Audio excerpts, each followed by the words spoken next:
Salam aleykum. Allah razı olsun, həkimə təşəkkür edirəm qabaqcadan. Mən ilk növbədə yanvar ayının 3-ü yaxınlaşdım həkimə. Yanvar ayının dekabrın 31-i məndə bir vəziyyət oldu.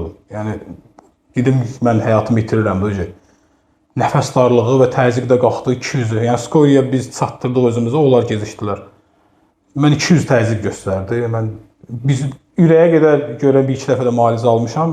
Mən elə bildim ürəklə bağlıdır əslində məsələ. Sən demə panik atak imiş. Yanvar ayının 3-ü gəldim. Bir ay müalicədən sonra mən 50% məndə irəliləyiş oldu. Yəni 3 kurs müalicə olunub. 3-cü kursa gəlmişəm bu dəfə. İkinci oldu ki, yəni fevral ayının hardasa 4-ü 5-i gəldim. Ondan sonra demək olar 80% məndə irəliləyiş var. Şükür Allah, o çətin anları mən geridə qoymuşam. Məndə ölüm qorxusu, stres, nəfəs darlığı, mən nəfəs ala bilmirdim. Mən ürəyim partlayırdı ki, məndə nəfəs yoxdur. İnansız nəfəs məşqləri o qədər eləmişəm, siz də dediniz ki, yəni onlara ehtiyac yoxdur.